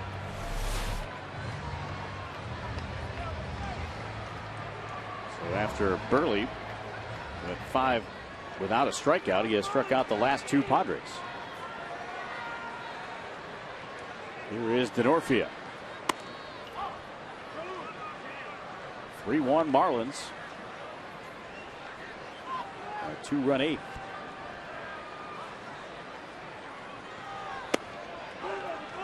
Burley's going to keep the ball away from Denorfia. It's getting late. Give him right field, give him right center field. Don't want to leave anything soft, middle in, something he can jerk out of this ball yard. 2-1. And we know that if this score holds to the bottom of the 9th inning, it will not be Heath Bell coming in to try to save it. Right. Ryan Webb is going to close this one out if in fact it gets to that point, according to Ozzie Guillen.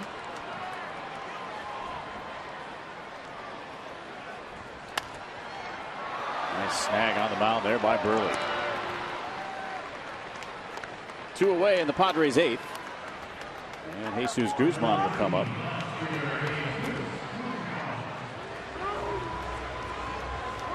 Not sure if this is some type of routine out there in the Marlins bullpen or not, but they're all standing. Everybody's standing. No one's throwing, but everybody's just standing up.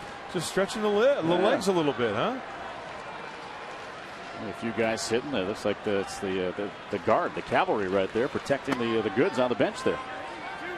Those benches out there, they can get a little cold too. That's true. There's Heath. Did not enjoy the homecoming yesterday, at least on the field.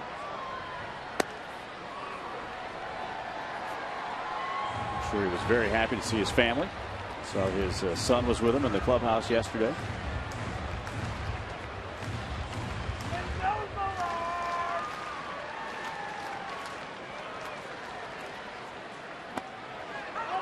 Pop curve in for a strike. He's got the touch for that, huh? He's got the feel for that 70-mile-an-hour curveball. Backdoor, outside corner to the righty. Now he'll probably counter with that cut fastball in off the plate or a changeup down and away. Changeup. Tough play for Burley. Not in time. Guzman hustling and beats it out. Hey, that's a great play by Burley. Great hustle by Guzman and a huge hit for the Padres. I honestly didn't think Burley was going to get to that ball and make it as close as it was. A great athletic play. Good fielding position. Okay, he squares up. Did you see how he got his body? His body was actually in front of that baseball by home plate before he actually made contact with it to throw it. That's just a great all-around play. I think he threw harder to first base than he's thrown to the plate all day. Probably right. So here's Headley after that move to first.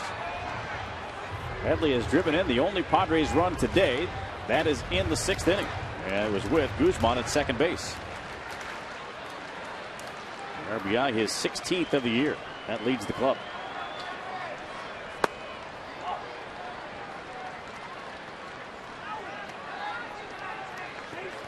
Think about Headley. He's been working so hard on those splits, the left side and the right side.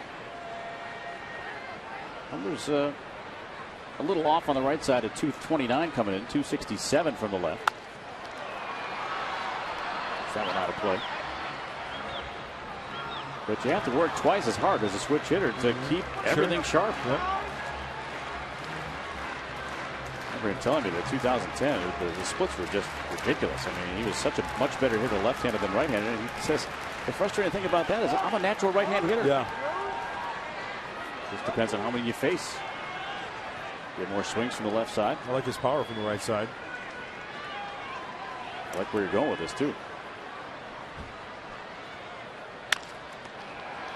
Roll to Infante. Nobody covering the bag at second, so he'll flip on to first in time, and that's the Padres' 8th inning. We played 8, Marlins 3, Padres 1.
For the Marlins here in the top of the 9th inning.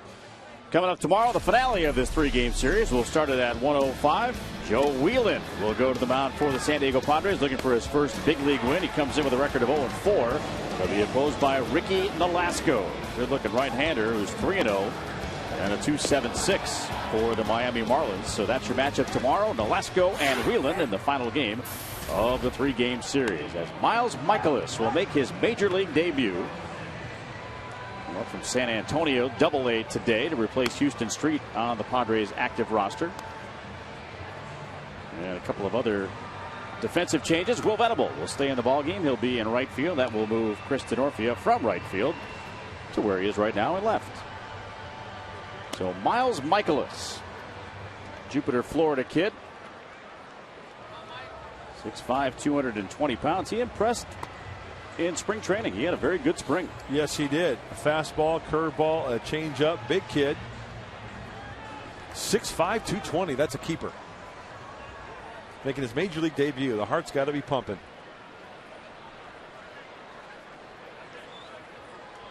You know, the first man he'll face is Giancarlo Stanton.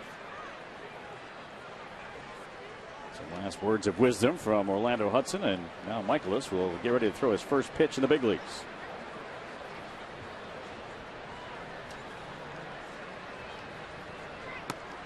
And he's inside. Low to mid 90s on the fastball for Mikolas.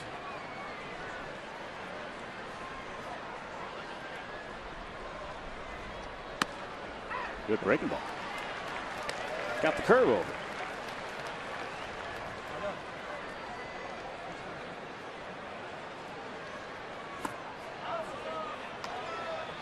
Miles Tice Mikolas. It's Mikolas, and you get Mikolas out of that. Now he's behind in a hitter's count, 3-1.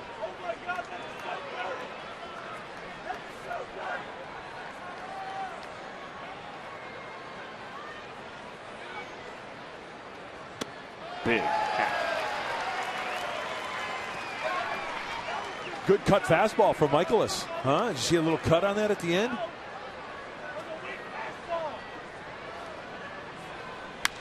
Oh. High drive into left. Backing up on that one, Denorfia drifting back toward the wall, and this ball is gone. First level of suites in the Western Meadow building. And a 4-1 Miami lead. Well, he worked the count full. Looked like a fastball, 3-2, trying to challenge him. And Miles Mikolas, first batter he faces in the big leagues, he evens the count 1-1. Another curveball, 2-1. Way off. There's the cutter, and then the payoff pitch, 3-2, leak middle, in and up, and that spells trouble when you throw into Giancarlo Stanton. So now in season high 8-game hitting streak for Stanton. And his 4th career home run at Petco Park. And a 4-1 lead for the Marlins. He's got that raw power.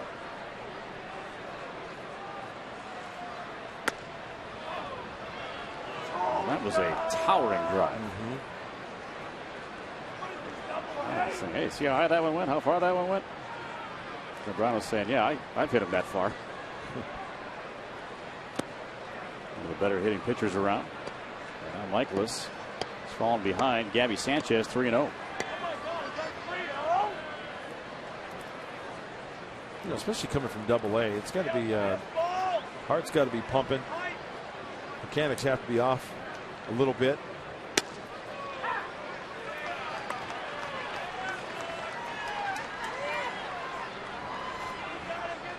Perhaps if the Padres don't play 12 innings yesterday.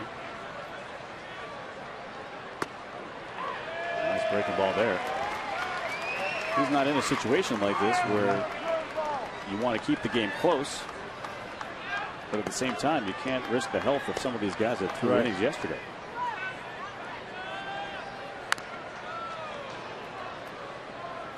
Sanchez stays alive. Count is full. Miles Mikolas. I like the 12-6 curveball. Yeah.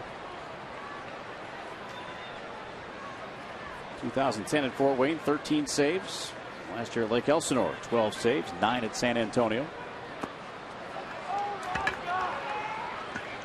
And there's ball 4. Hey, Padre fans, come cheer on your Padres as they take on the Los Angeles Angels of Anaheim. It's Saturday, May 19th. First pitch is at 7:05. The first 25,000 fans can show their Padres pride with a free Padres rally towel presented by TaylorMade. In fact, there's a TaylorMade out there on that right field foul pole right there with the huge shaft out there up the foul pole. Don't wait. Get your tickets today at Padres.com or call 619-795-5555. I wish I could use that thing out on the golf course. At least there's a good chance of hitting the sweet spot. Yeah, I'd like to see you try to swing that one.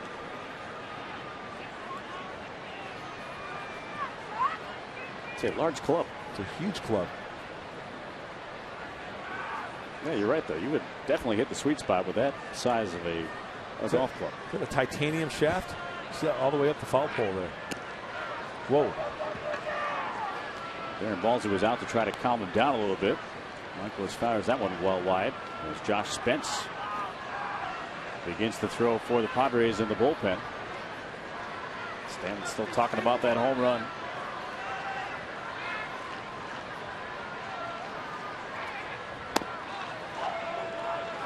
Might get the curve over this time. 2-0.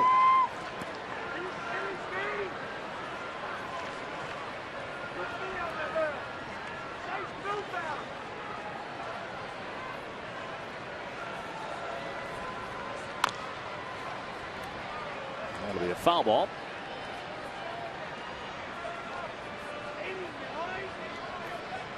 What do you remember about your big league debut? Ooh. Cincinnati gave up 4 runs before it got an out. Thanks for asking, though. Didn't mean to bring up some bad memories for you. No, actually, it was 2 runs before an out, so it wasn't that bad. 6 innings, took a loss. Gave up 4 runs. Heart pounding. Oh. Can't feel the legs. Couldn't feel my feet or legs. Yeah, it's unbelievable. Because it was at Cincinnati's Riverfront Stadium, right? And I'm thinking, because I was a baseball fan growing up, right? So this is 1984, and I'm thinking, man, I'm standing on the same field as the Big Red Machine. I mean, all the greats. And here I am right in the middle of it. And backing up third. Yeah. At least you got that down early. Yeah. Never had to worry about you again. Nice hammer. Good breaking ball. Curve. Strike 3 call on John Buck. He's got the hat trick tonight, 1 for 4 with 3 strikeouts. All strikeouts looking tonight. Look at this hammer right here. Nose to toes. See ya. So that's a strikeout Michaelis will always remember. First big league strikeout, catcher John Buck. Early bunts. Well, he's a good athlete, isn't he? Handles the glove well. He knows what he's doing. Handles the bat well. So the successful sacrifice will get Sanchez to second base as Mark Burley gets his job done.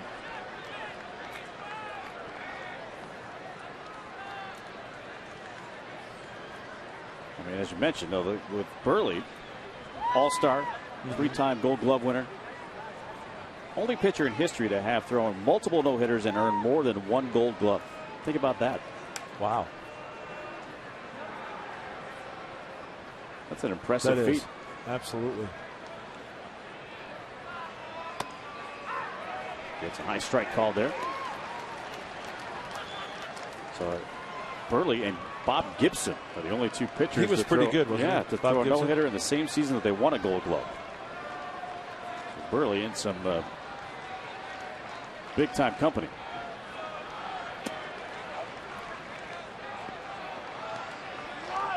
And Burley has never been what you would call a flashy type pitcher. You never really, when you start naming the list of the best pitchers of the 2000s, I mean, you wouldn't automatically think about him. No, you wouldn't.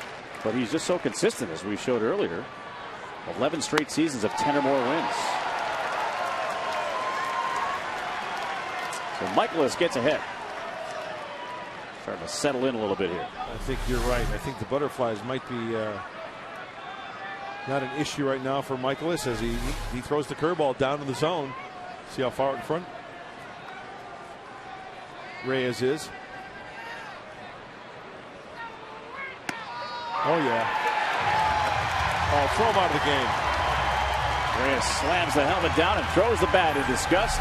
And Michaelis works through this ninth inning, but he gets the home run by Mike Stanton to increase the Marlins lead 4-1 to the bottom of the ninth.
Would be his 28th career complete game, his first of this season.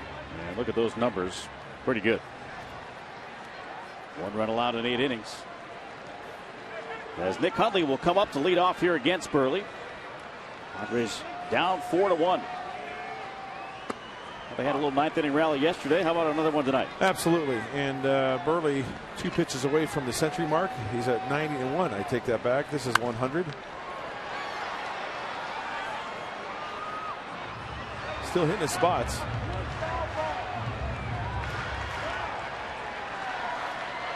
Good ratio right there on the strikes and the balls. Hug the line, but roll foul. Going to that changeup once again here against Hundley.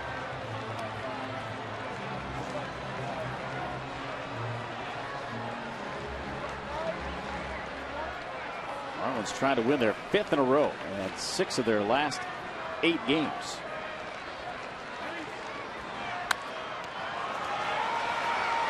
And tough here is Hundley fought off some good pitches.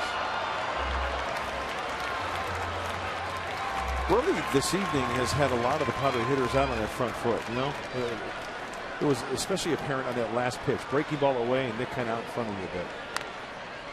It was in that time. Cuteness right there. Pulling Dad's hair and looking at the stars. Yes, indeed. Life is good. 2-2.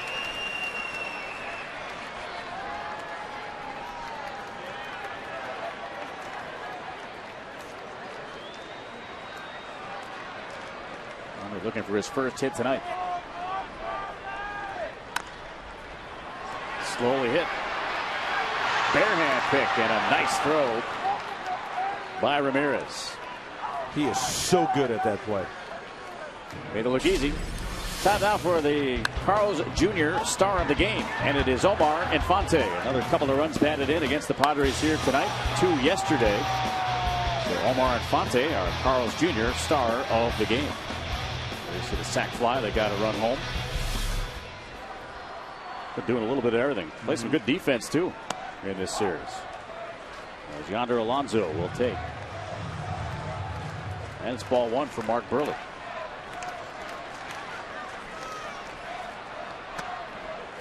You need those kind of players on your team, though. Now, Padres, to me, a guy like Chris DeNorfia. Sure. Maybe not the first guy you think of. Omar Infante, certainly after all the money they spent in the offseason, is not the first guy you would think of as a guy that would beat you. Absolutely, and I mentioned it earlier. The one thing I look at with Omar Infante all the attention is on the other players, the stars, even the Heath Bells and the Mark Burleys and the Reyes and the Hanley Ramirez type players. And it seems to me that Infante is not a selfish player at all, because he doesn't care the other players getting the glory and all the praise. He's just doing a fine, solid job. Out in front is Alonso, and yanks that one foul. And give me a player like that any day on my roster. Absolutely. Guy that's not afraid to lay down the bunt when you need it, or just give himself up by hitting to the right side. Seen a few of those type of players go through San Diego. David Eckstein, one of those that comes to mind immediately. There's Dino, who does it on a nightly basis whenever he gets a chance to get in there. They're like guys that are hungry to play, and they show it when they're on the field. Yep.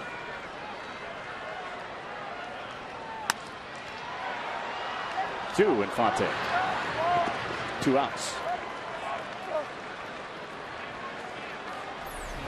So Mark Burley, as you mentioned, all Mr. Consistent. That's an impressive list to be on, with the most consecutive seasons with 10+ wins since 1980. Maddox leads the way with 20.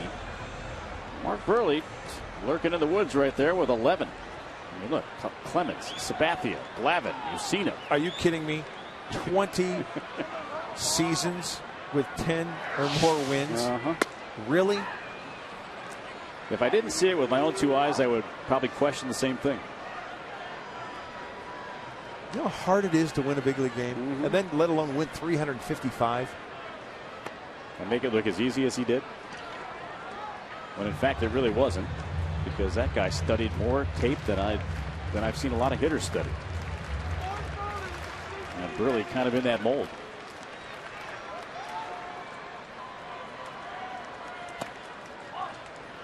You know, I know every pitcher falls into this category, whether you've won 10 games or 355, but how many of those losses that he got, or no decisions, where he was the winning pitcher of record? Let's do it. And out is Hudson. And the ball game is over as Mark Burley has completed his 28th game of his career, and the Marlins win their 5th in a row. Final score, Marlins 4 and the Padres 1. Time to check in with Mike Pomeranz to see what's coming up on the postgame show. Andy Mark coming up on that postgame. Got to look at Mark Burley. A heck of a job. Not bad effort by Clayton Richard either. We'll break down both of them. Some great looking defense, and you'll hear from the manager, Buddy Black.